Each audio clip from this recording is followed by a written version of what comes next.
We've been in this series called Outside the Lines, and in my opinion, this is honestly a series about fear. What keeps us from being who God made us to be? What keeps us inside the lines? And, so many people in the church, so many people, period, just feel like they don't have a place to belong because they feel different from the world around them. And they can't make that differentness fit inside of what seems like normal in everyone else.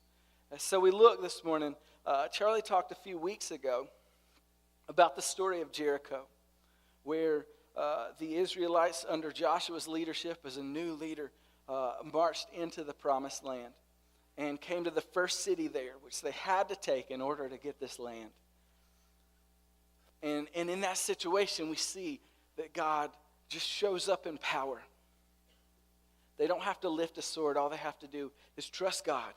And they walk around the city for 7 days. And then on the seventh day, they walk around 7 times, blow their trumpets, and the walls just fall down. You know, that's nothing that the army could do. Like, it's mind-blowing to me that God shows them in this way. That everything that you think is a barrier, everything you think that is keeping you from what I call you to, that is keeping you from where I want you to go, crumbles before you if you trust me. And I think that's an incredible picture. God didn't say, I'm going to let you win. God said, I'm going to win and I'm going to let you watch. All you have to do is trust me. And I think that's incredible. Today we're going to look at kind of the story within the story of that.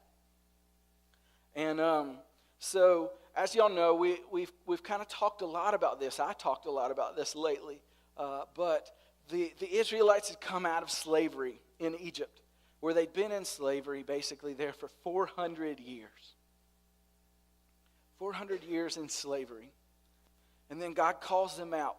And through mighty works, through miracles, he defeats the Egyptians behind them, parts the Red Sea, as we sang about. You split the sea so I can walk right through them. When the Israelites thought there was no way out, they thought they were doomed, God made a way. So they walked through the Red Sea on dry land. And then they watched everyone who was pursuing them, everyone who was wanting to enslave them, everyone that wanted to do them harm was destroyed behind them. And they had this promise in front of them that they were moving towards. But we see, just like that song says, I'm no longer a slave to fear. We see in this story that even though they weren't in slavery anymore to the Egyptians, they were still slaves to their fear. Because Moses sent out these 12 men to go spy the land. And this was land that was promised to them by God. So these 12 spies, one probably from each tribe, goes out. And they come back with a report, oh, this land is so much better than anything we could have imagined. The fruit, the produce there is just huge. And it's flowing with milk and honey. All of these are signs of good land. And in that time, that was life. That was what they needed to survive. And they came back and they said, it's everything we thought it could be and more, but the people are as big as the produce. They're huge. And they have big fortified cities, and we don't think that we can take them. So we see that even though they're not in slavery in Egypt anymore, they're still slaves to their fear. Because they're not quite confident yet that God can handle their problems. And they're not quite sure they can trust God to follow through on his promises. So, because of this and because of their grumbling and complaining, they spend 40 years wandering around in the desert. A 2-week journey. A 2-week journey took 40 years because they failed to trust God and realize that God was providing for them. Even when food is falling from the sky, they still didn't trust God enough to take what he had said he was going to give them. And, they've been wondering now. Moses is gone. Joshua is their new leader. Joshua was one of the original spies that went out. And out of the 12, only 2 came back and said, God's promised it. Let's go take it. And Joshua's one of them. So when he gets ready to go into this land, instead of sending 12 people, he sent 2 people. And I guarantee he sent people he knew would not come back and say, we're not going. This wasn't a trip to decide whether they were going or not. This was a trip to decide strategically how to go. And I think that's incredible. Joshua shows faith in that. He sends 2 people. And we also see a combination in Joshua of faith and strategy. Just because we trust God, it doesn't mean we don't have to prepare. It doesn't mean we want to go in blind or anything like that. But Joshua is a great example of how God wants us to be as leaders. He wants us to be informed. He wants us to do everything we can to be prepared. But in those things we can't prepare for, we have to trust God. And I think Joshua is a great example of both of those. So today we're going to talk about the story of when these spies go into Jericho. And it's a well-known story. Most of you probably know it. A lot of you have probably heard it since you were little children, but it's a great story. So we're going to read from Joshua chapter 2, if you would, if you have your Bibles. And like I said, Jericho is the first city you would come into crossing the Jordan River. And we know it had walls. We know it was fortified. We also know they had a lot of water there. And this was kind of strategically a place you had to go through first to get to the land God promised. So Canaan was a land that had a ton as far as fertility and things like that, as far as the land goes. But it was also a place that was already inhabited by different groups of people. And those different groups of people had different gods. So as they were going into the land, God gives Moses and Joshua this command. You can't intermarry with these people. Because if you intermarry with people who have different gods, you're going to start following their gods and you're going to forget about me. So you can't allow these people to affect your faith, because I've called you out of Egypt to be my people. And as far as morality, as far as purity, I've set you apart from everyone else on this earth to be my people. That's what God is saying to these Israelites. And as they go in, this is kind of the idea. So in verse 1 it says, Then Joshua son of Nun secretly sent 2 spies from Shittim. Go look over the land, he said, especially Jericho. So they went and entered the house of a prostitute named Rahab and stayed there. The king of Jericho was told, Look, some of the Israelites have come here tonight to spy out the land. So the God of Jericho sent this message to Rahab, Bring out the men who came to you and entered your house, because they have come to spy out the whole land. But the woman had taken the 2 men and hidden them. She said, Yes, the men came to me, but I did not know where they had come from. At dusk, when it was time to close the city gates, they left. I don't know which way they went. Go after them quickly, you may catch up with them. But she had taken them up to the roof and hidden them under the stalks of flax she had laid out on the roof. So the men set out in pursuit of the spies on the road that leads to the fords of Jordan. And as soon as the pursuers had gone out, the gate was shut. Before the spies lay down for the night, she went up on the roof and said to them, I know that the Lord has given you this land, and that a great fear of you has fallen on us, so that all who live in this country are melting in fear because of you. We have heard how the Lord dried up the water of the Red Sea for you when you came out of Egypt, and what you did to Sihon and Og, the 2 kings of the Amorites east of the Jordan, when you completely destroyed. When we heard of it, our hearts melted in fear, and everyone's courage failed because of you. For the Lord your God is God in heaven above and on earth below. Now then, please swear to me by the Lord that you will show kindness to my family, because I have shown kindness to you. Give me a sure sign that you will spare the lives of my father and mother, my brothers and sisters, and all who belong to them, and that you will save us from death. Our lives for your lives, the men assured her. If you don't tell what we are doing, we will treat you kindly and faithfully when the Lord gives us the land. So she let them by a rope through the window, for the house she lived in was part of the city wall. She said to them, Go to the hills so the pursuers will not find you. Hide yourselves there 3 days until they return, and then go on your way. Now the men had said to her, This oath you made us swear will not be binding on us unless, when we enter the land, you have tied the scarlet cord in the window through which you let us down, and unless you have brought your father and mother, your brothers, and all your family into your house. If any of them go outside your house into the street, their blood will be on their own hands. We will not be responsible. As for those who are in the house with you, their blood will be on our head if a hand is laid on them.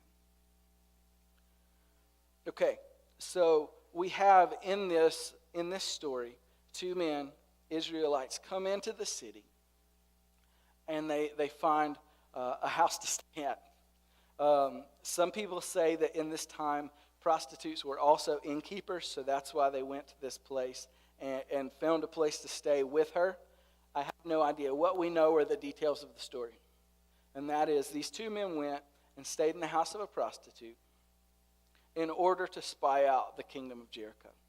They found a way in, and they saw what they needed to see. And as the story goes, she protects them.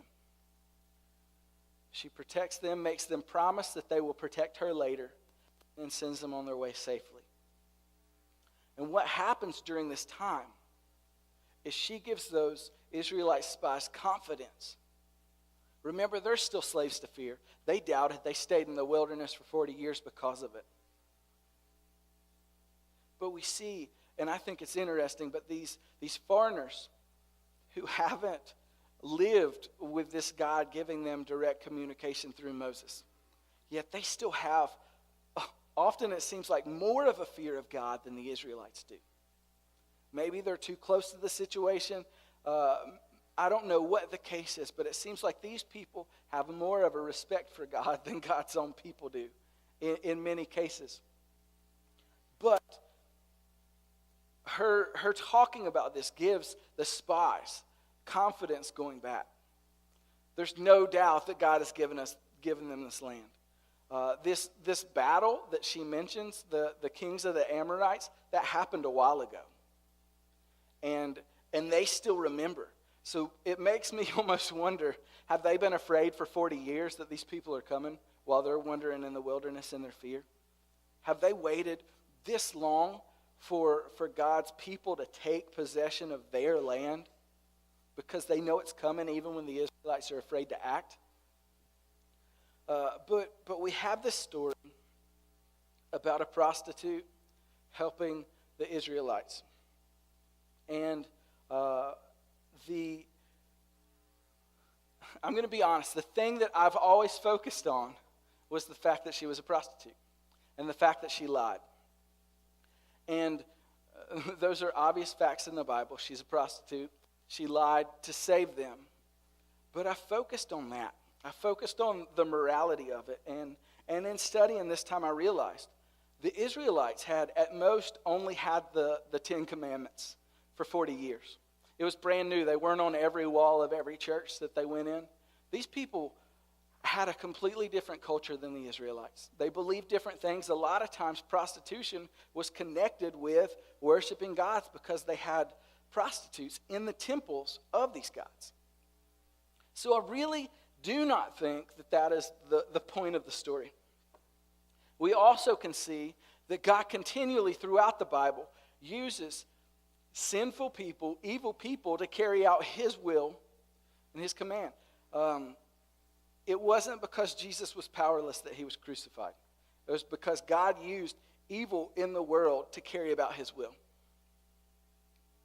God sometimes uses people who aren't good people to bring about good things. And I think sometimes we have trouble in our morality realizing that. God uses everybody. God isn't tied into using saints to do his work. And I think that's incredible here. But the problem, I think, comes in the fact that what I do fixate on is the fact that she's a liar and a prostitute. Because immediately, I put this woman into a box. Immediately, I assume things about her. Immediately, I judge her. She wasn't an Israelite. She wasn't under the covenant made with God. She hadn't made any promises not to bear false witness. She hadn't made any promises not to commit adultery that we know of. And another thing that's interesting here, just kind of historically, is when they come back, the Israelites tell her, tie a scarlet cord in the window. And by that, we'll know that's your house, and it won't be destroyed. Nothing will happen to you as long as you're in that house. What does that sound like? It sounds a lot like the Passover that the Israelites just experienced in Egypt, where they were supposed to paint or sprinkle a sacrificial lamb's blood above their doorpost, and their whole house, anyone in that house, would not be judged by the angel. So it seems like here, even though she's a foreigner, even though she's a sinner, even though she's a flawed human being, God gives her her own personal Passover. God says, I'm going to rescue you. I'm going to save you because of your faith, because you're trusting me to tie this cord. And I think that's incredible. So Rahab has this personal Passover. But when I look at this story, I immediately judge her. And I think that's our problem in the church. I'm surprised that God would use a sinner. But then I realize, aren't we all sinners? Aren't we all just as messed up as her? It seems different because we rate sins based on our morality, so we think prostitution's up here and our sin's down here. But aren't all sins just disbelief? A lack of trust in God, which leads to disobedience? Isn't the problem with sin not the actual sin, but the separation it creates with God? So if all sins are on the same level, why do we immediately judge this woman based on her past? Why do I immediately judge her based on her past? So we measure the badness of people's sins, and then we put them into categories. And if you don't think you've done it, have you ever thought, I can't believe that person's in church? I can't believe that our pastor's talking to that person. I can't believe that. I hear it all the time in youth ministry. I hear people say, I'm surprised that person's coming to church. Why? Are you better than them? Are you closer to God than them? What gives us the right to judge other people based on their past? And it goes even further, because I believe that judgment is what holds me back. Because if I'm judging other people, I'm assuming that they're judging me the same way. Right? So judgment is this horrible cycle that just limits us, because I see flaws in other people and I immediately categorize them. And I assume because I do that they're categorizing me the same way. And I also have trouble getting over my past because I believe that everyone is as judgmental as I am. So not only do I limit other people, I limit everyone else, but I limit myself as well. And when we look at this story, it just becomes glaringly true to me that that's what I need to focus on in this story. Why do I immediately judge her? Why do I look down on her from some kind of moral high ground? And what is God trying to teach me through this? So,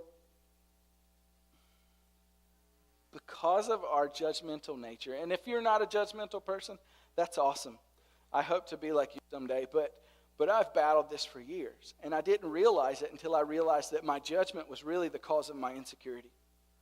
For those reasons I just mentioned.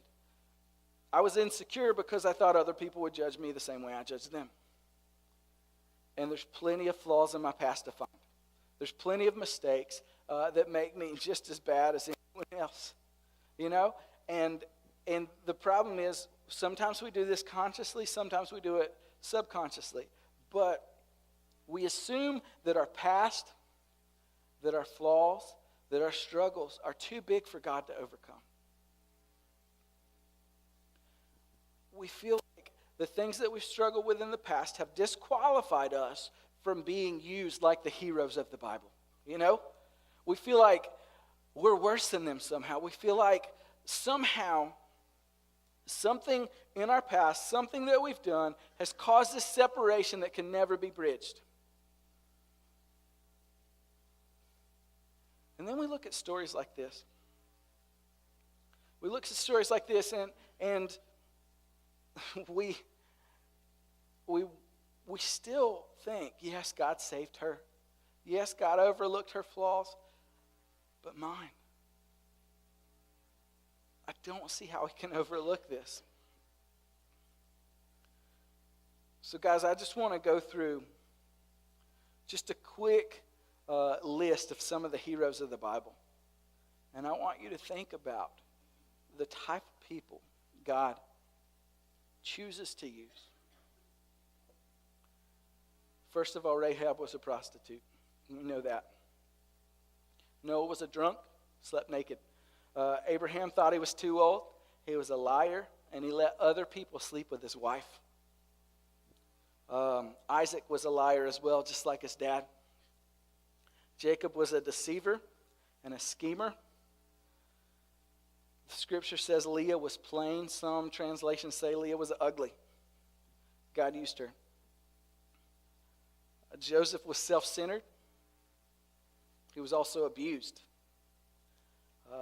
Moses had an anger issue, and he had a speech problem. Gideon was afraid. Samson was a womanizer. Jeremiah and Timothy were too young. David was an adulterer and a murderer. Elijah was suicidal. Isaiah preached naked.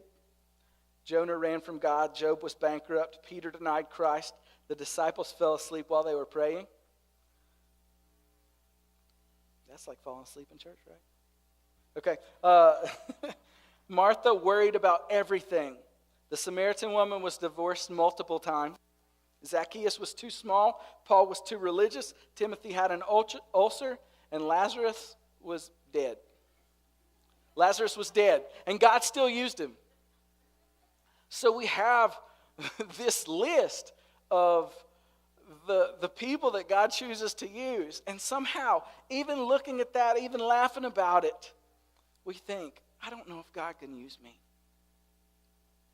And that's the heart of this series. God can use you. God can use any of us. And God chooses repeatedly to use incredibly flawed people. You want to know why? Because he can't find any people that aren't flawed. So he uses people who are screwed up. He uses people who are messed up. And he does it in a way that he gets the glory. All of these people were changed. And even the dead guy was changed. I just want you to, I want you to get that. And as we talk about Rahab, don't let her past influence your judgment of her future. Don't let what you know about her think it disqualifies her from God using. So, it's a really cool story. Because God weaves kind of these things together. We see the faith of the Israelites as they're walking around the city over and over again. And every time they walk by, they see this rope hanging in the window of one house.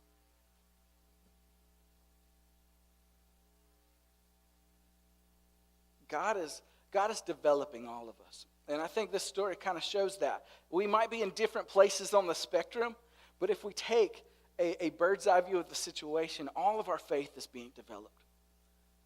We're learning to trust God more and more. Did the Israelites think that Joshua was crazy when they were walking around the city and blowing trumpets? Probably. Do we think it's impossible for a woman who lives in the wall of a city to be spared when all the walls come crashing down? Probably. But God continues to use the ridiculous and the impossible to show us that we should have no doubts in trusting him. It's funny, like I was reading in one of my Bibles, that even in excavation, there was a part of the wall on the northern side of the city that was not destroyed. It's incredible. You know, with all the controversy over the archaeological findings there and the date not fitting and things like that have happened in the past, there's still a part of the wall that was not destroyed. God's faithful. We see it in the past. Why can't we believe it for our future? So guys, today I want you to think about your labels.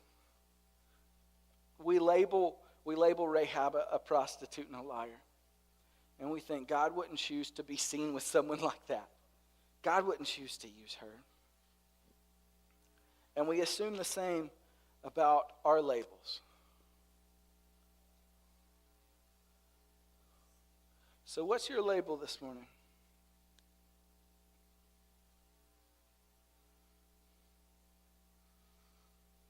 Are you a liar like her?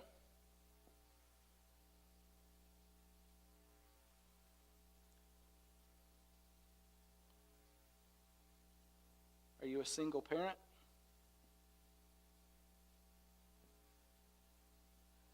Are you an alcoholic?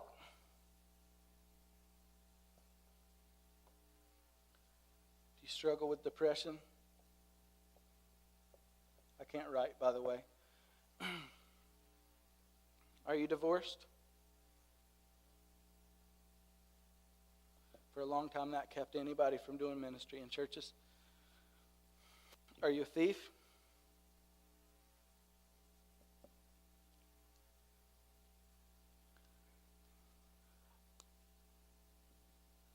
Whatever you write on this,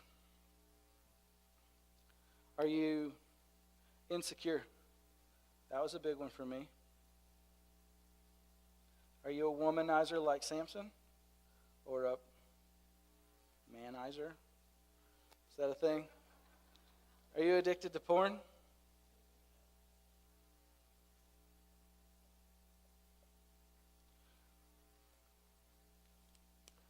What labels have you put on yourself and what labels have you put on other people that keep them from being used by God? This is the lines we want to get outside of. This is the lines we want to get outside of. Because I want you to know something. We can't put those labels on people and it not affect the way we see them. We can't put those labels on ourselves and believe that we can be used by God without that hindering it. I tried for years. It can't happen. My insecurity always came back. I could trust God, but I didn't trust myself enough to trust God. So constantly, I was frustrated by the fact that I didn't feel used by God. And the reality was I never trusted him enough to let go. I never trusted him enough to say, yes, I am that thing. Yes, I am that thing. But it doesn't matter anymore because that's in the past. God didn't save Rahab on the condition that she changed her lifestyle even. These Israelites didn't say, stop doing what you're doing, then tie the cord, and then maybe we'll talk. There was nothing like that because God doesn't care about your past.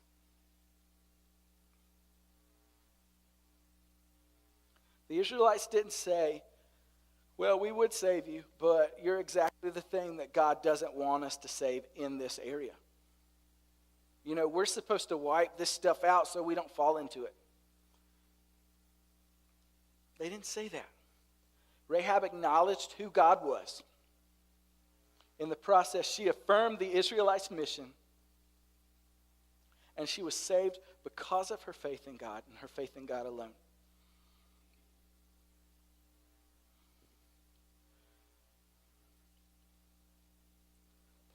We learn that Jericho was a fortified city. There were huge walls. They were protected. They felt safe. They felt secure. Look at what we've done. We've built up this protection. But you can see, in the face of God, they're terrified. Because they realize and they recognize that a wall's never going to protect them. they realize that God is bigger than their walls. And while the Israelites are cowering in fear in the wilderness, these people are preparing to protect themselves from the people who are afraid because their God isn't afraid. And I love seeing both sides of this story. But Rahab has a choice. Rahab has a decision between the walls that have protected her for probably her whole life, or being vulnerable to a God that she has now, because of what he's done, but come to believe in. And I think it's a beautiful picture because in the same way that the fears that their past was pursuing the Israelites as they crossed the Red Sea, God devastated their fears. God destroyed their fears in the Red Sea. And in the same way, Rahab's past was destroyed when those walls fell. Because she decided to trust God instead of their fortification. She decided, I'm going to trust God instead of the walls that we've built. That means letting God inside of my walls. That means trusting God with some things that I don't fully understand. That means trusting enough in God to say, I am these things, but I don't have to always be these things. These things don't have to define us. These things don't have to define you. We all have that decision that Rahab decided to make. We all have that decision whether to trust ourselves to protect our lives, to keep our home safe, to keep our family safe in our own power, or the decision to, when we get the opportunity, trust God with all we have.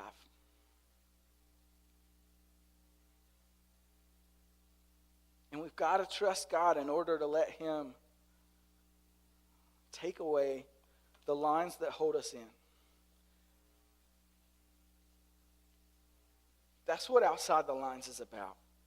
It's about getting rid of the lines that keep you from trusting. Getting rid of the lines that create your identity. You're not your past. I don't care how bad you think your past is. It doesn't define you if you allow God's love to transform you. Now, do I believe that Rahab stayed a prostitute? Absolutely not. But she wasn't freed, delivered from the sin in her life by someone pointing out the sin. She was delivered because God saved her. And we read in Scripture that not only did he save her, but a foreigner and a woman was entered into the lineage of Jesus. He said, not only do I take a prostitute and make her my child, but I make her royal. She was the mother of Boaz, who married Ruth, and the lineage that led to both David and Jesus, which was huge in this time, can be traced back to one decision of faith. As the worship team comes, guys, we have a decision to make. And a lot of times we think a decision is just a decision.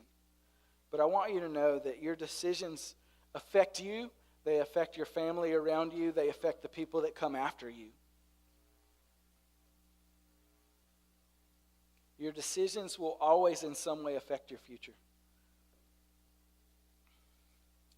And sometimes, like in Rahab's case, a decision not to act is the same as a decision.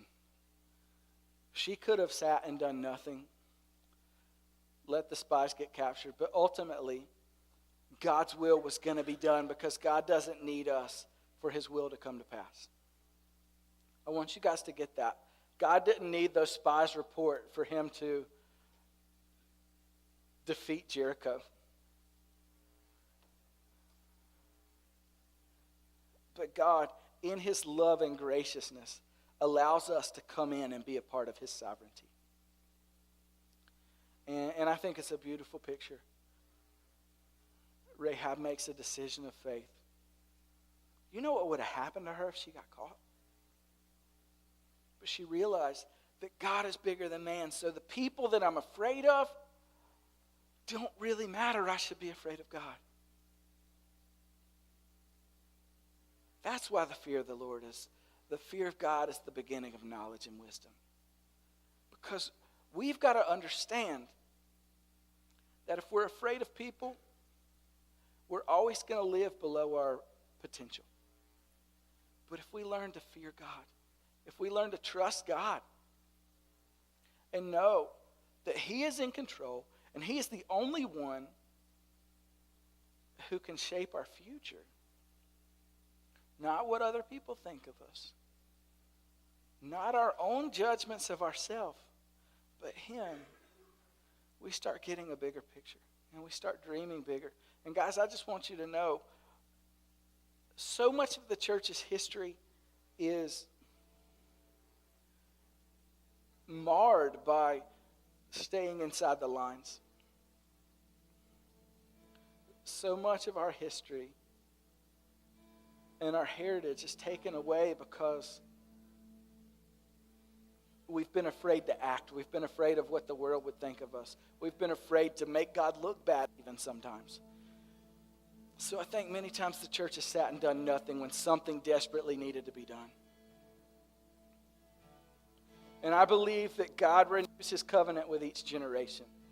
And the covenant, that promised relationship, is about trusting him more than anything else.